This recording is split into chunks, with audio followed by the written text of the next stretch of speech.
I'm very sorry, but we cannot afford to pay what we owe right now. My husband has gone missing, and I'm still trying to find him. No, you misunderstand us. We are here to help with the investigation. We'd like to ask you some questions about Mr. Nagato's disappearance, if we may. Ah, I see. I thought the debt collectors had come to visit again. I'm sorry you have to see me in this dreadful state. Has some new information come out? Do you know where he's gone? I'm afraid we don't have any new information at the moment. We're still trying to find out as much as we can to inform our search. With this in mind, can we perhaps ask some questions about your family's current situation? For example, Paimon's struggling to understand why a collector would be strapped for Mora. That's a long story. Ever since I've known him, he's been an avid collector of all sorts of things. He'd always get so animated when he was showing them to me. I knew nothing about the items myself, but seeing how enthusiastic and excited they made him, I was happy to believe that they were just extremely important to him. Everything was fine when we first got married, but as time went by, things changed for the worse. Uh-oh, what happened? He lost his sense of restraint. He started buying more and more things, and even resorted to borrowing money just so he could pay for them. Our expenses really spiraled out of control when he started getting interested in weapons. It was awful. There were days when he'd spend hours down at the warehouse, admiring his weapons even as debt collectors were descending upon our house. He wouldn't sell them, wouldn't even touch them.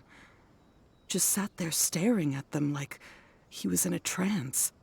I'm happy he has a hobby, and I'm willing to support him, but making ends meet has to come first. I've tried talking to him about it so many times, but he never listens. On the last day that I saw him, I gave him an ultimatum. I said, if he refused to sell his collectibles and pay off his debts, I would divorce him and take the children with me. Whoa! And that led to an argument. Actually, it didn't. Generally, he's a quiet man who likes to go with the flow. On most things, he leaves the decision-making to me. You must understand, I never would have dreamed of threatening him with divorce if the debts hadn't pushed our family to the brink. After I said those words, he froze and was silent for a long time. When he finally spoke, he awkwardly mumbled that he would pick out a few items to sell. His voice was so meek and pitiful that I felt an urge to take everything back. But then what? If I didn't draw the line, what would happen to our family? Had I not indulged his bad habits, we wouldn't have found ourselves in such a predicament. And I also don't know if he had actually come to his senses, or if he was simply angry with me. The next thing I heard was that our warehouse had caught fire, and both he and the buyer had gone missing. I see. I understand. Ame no Mayuya came to purchase a weapon from Mr. Nagato. During the sale, a fire broke out at the warehouse, and both men disappeared. At first, I assumed they must have gotten into an argument over the price. But my husband has never been one to negotiate. He never even haggles when he's out buying groceries, so it's hard to imagine him getting into a fierce argument. Maybe he was feeling the pressure from the debts? I don't know. He just disappeared after the warehouse burned down. Perhaps he's too afraid to come home now that all his collectibles have been lost in the fire, and he's got no way to pay off our debts.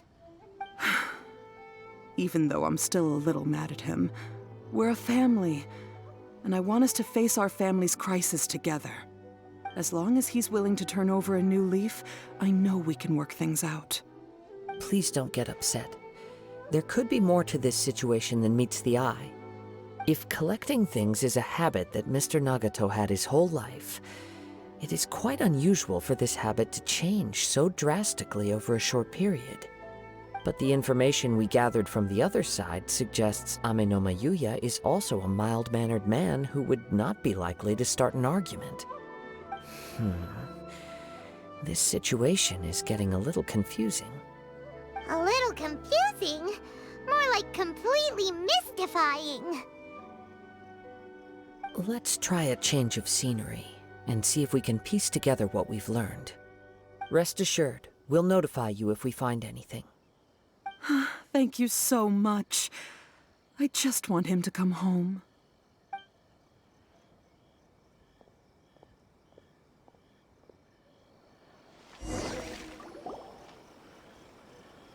Based on the information we've gathered so far, I can only surmise that the sales meeting between the two men was somehow the catalyst for their disappearance. The fire at the warehouse likely played a part in how the situation unfolded, though its exact role is a mystery. Do you have any thoughts? Well, Paimon was thinking that maybe someone accidentally knocked over an oil lamp and, Nope, never mind. Paimon's brain needs to rest for a while. Over to you.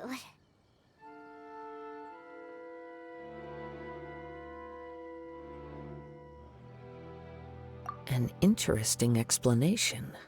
I was also considering this possibility. Amenoma Yuya is an expert on swords. He could have noticed some problematic details about Mr. Nagato's collectibles. Maybe he recognized a blade as a fake, or a well-known stolen item. Either way, after arguing about it, the two men agreed to hide the truth of this matter. They thought a fire would destroy everything. But then the Tenryou Commission began investigating and uncovered some incriminating details, so they fled to protect their secrets. But it's a far-fetched theory. I can't imagine how they would have been able to reach an agreement. One fact that I keep coming back to is that Amenoma Yuya is polite and well-mannered, while Mr. Nagato is introverted and passive. Neither seems like the type of person who is inclined towards initiating conflict. Mr. Nagato, being heavily in debt, is also the only one of them with the potential motive to disappear after the fire. The more I ponder it, the more puzzling it becomes. Just what could have happened there? Right. Although the time frame seems to broadly match, no other details that we've learned seem to link the two events together. Amenoma Yuya lacks a key distinguishing feature of the attacker, namely that he is principally a practitioner of the blade testing techniques of Amenoma art, not those of the combat-oriented Ishin art. Darn! We thought we could get two birds with one stone here, but at this rate, it's starting to look like a wild goose chase.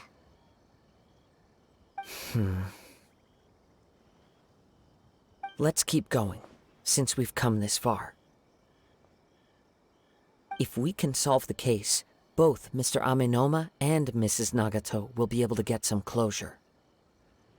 Okay, but where should we go now? Let's head out of the city and check out the warehouse. There's still a chance we may be able to find some shreds of evidence.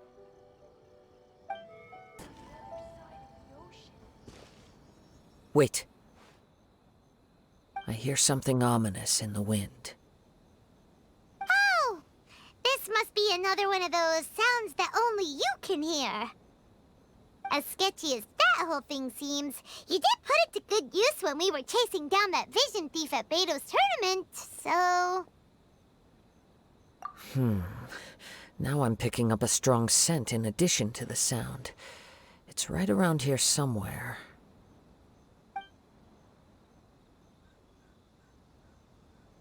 But there's nothing here. It's gone now, but I can still sense the direction it left in. It felt very much like that ancient presence in Inazuma, the remnants of the Tatarigami. Indeed. But this unexpected spring of inauspicious energy may prove to be of benefit to our investigation.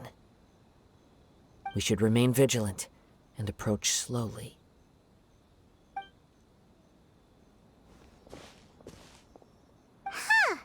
So it's an underground warehouse. The force is definitely coming from down below. The source of the Tatarigami energy has long since left this place, but the residue it left behind still hasn't dissipated completely. Judging from the concentration, I would have to conclude that the Tatarigami source resided here for a very long time. Mrs. Nagato said her husband used to hang around the warehouse by himself a lot.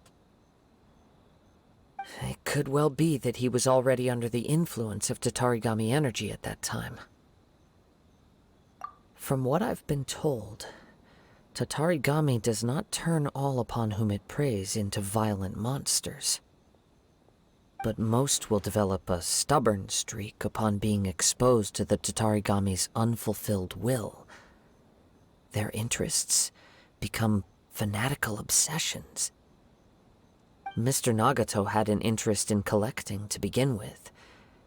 The influence of Tatarigami could explain why he became an obsessive hoarder, amassing more and more possessions, even as he put himself in grave debt. So what should we do now? Go down and take a look? Step back. I'll open the door and take a look inside. If we don't open this door, we can move no closer to the truth. You needn't worry. Both of us have faced far greater dangers than this. Relatively speaking, the risk here is trivial.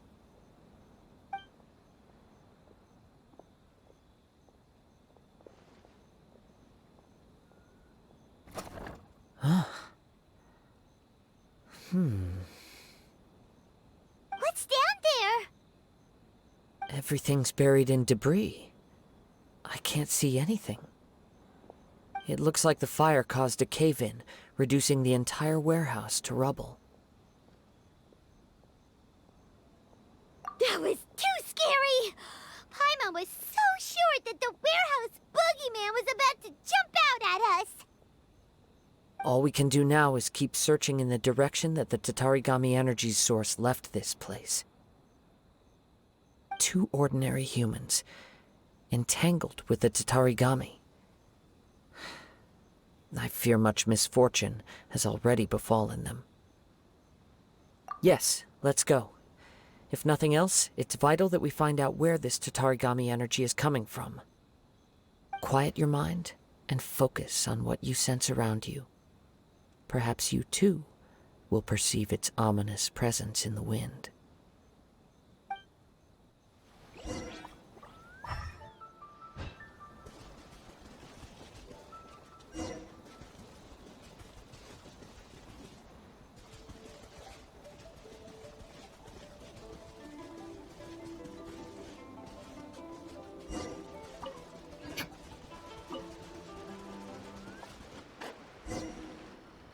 From this point, the trail appears to split into two. The main source of the Tatarigami energy continued on into the distance, but a small portion remained here and seems to be dissipating slowly. Quite possibly. Let's search the area.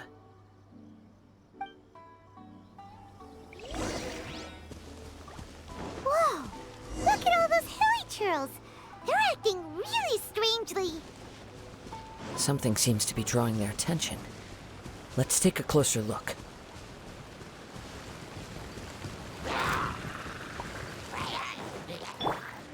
One with nature. To the clouds high. The birds call.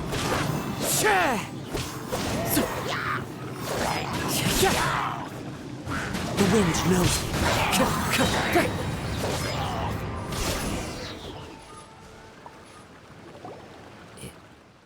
It's...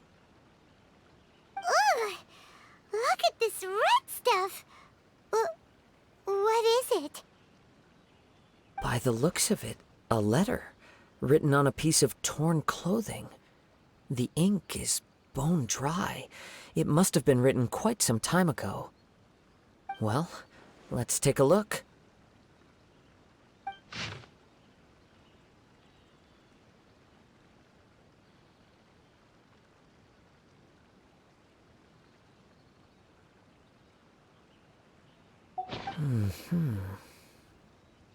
According to this letter, a conflict arose because Ame no Yuya wanted to seize a blade belonging to Mr. Nagato. Yuya started the fire that destroyed the warehouse and wounded Mr. Nagato in the fight. Mr. Nagato kept chase as long as he could, eventually stopping here to write this letter when his strength gave out. So, where is he? He was not only mortally wounded, but also under the heavy influence of Tatarigami. Add to that the fact that its aura seems to have attracted a horde of monsters, and I'm afraid he may no longer be with us. Whatever traces there may have been of his fate beyond after this point, they've since been disturbed by the hilly churls. There's nothing more for us to find here.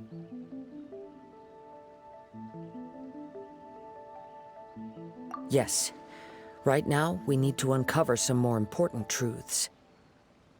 If Ame no Yuya is attacking other people indiscriminately, then the longer we take to find him, the more people risk meeting the same tragic end. Right, so let's get moving.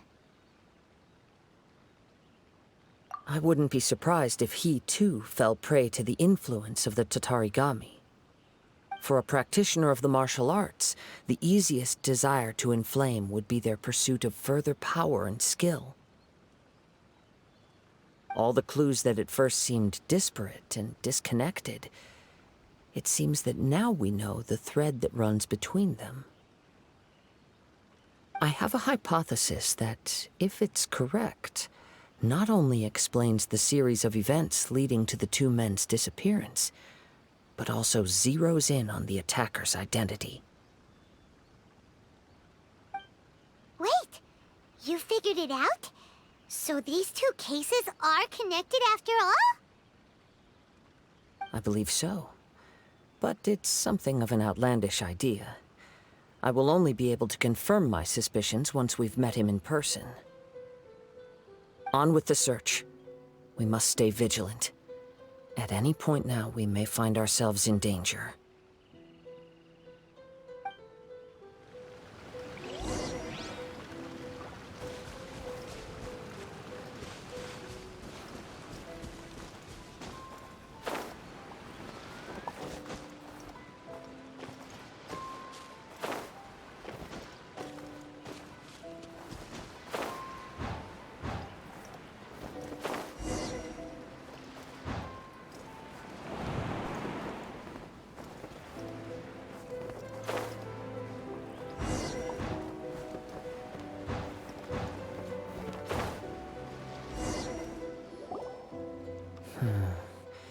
He seems to have stayed here for a long time. Why here? Is there anything special about this place? I'm not sure. But on closer examination, I sense that the aura may have lingered here at several different points in time.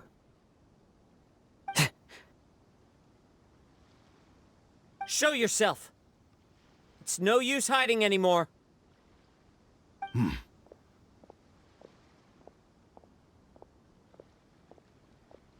Kaedehara Kazuha. It's you, at last. Aha! So it is the same guy from before! What's your problem, huh? What could you possibly have against Kazuha? Indeed, there should be no enmity between us.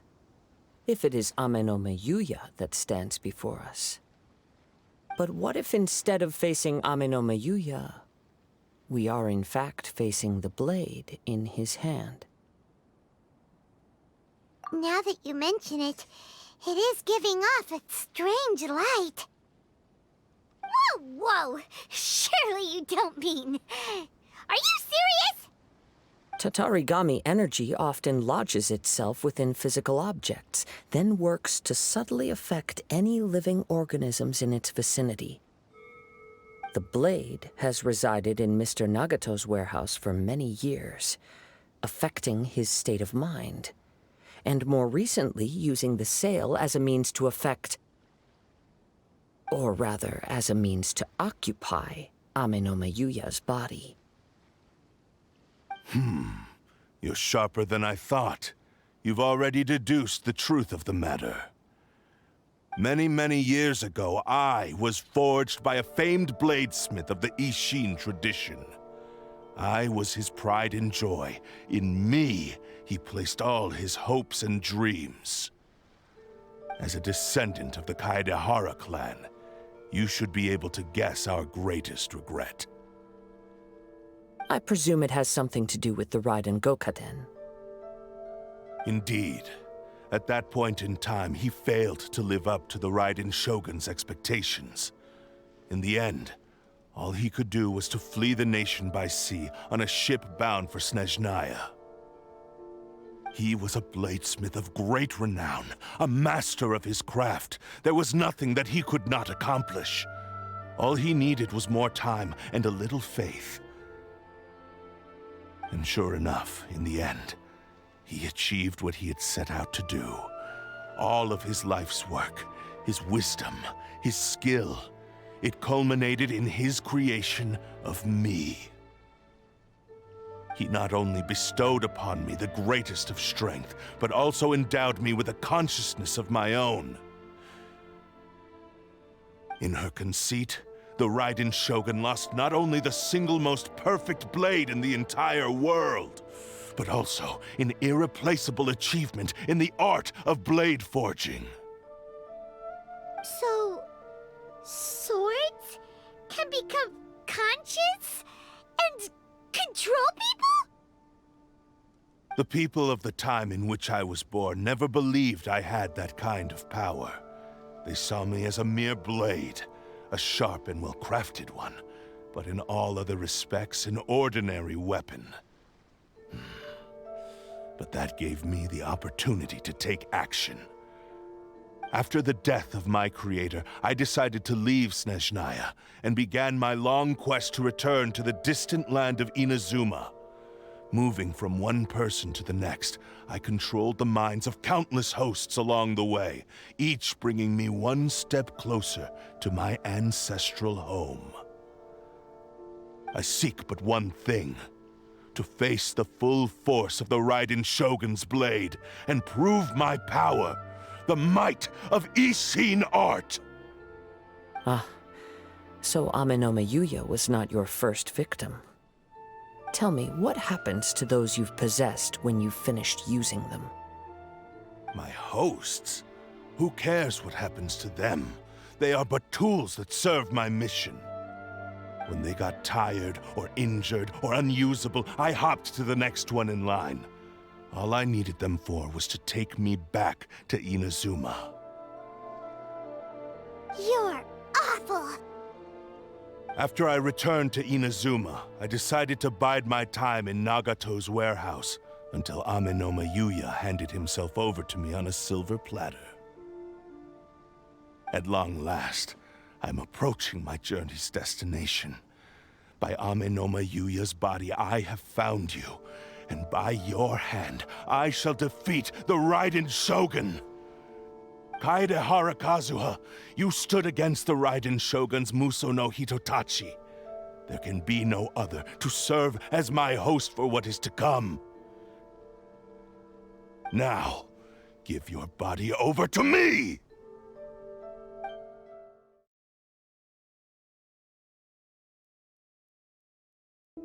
I pulled a cheat sheet.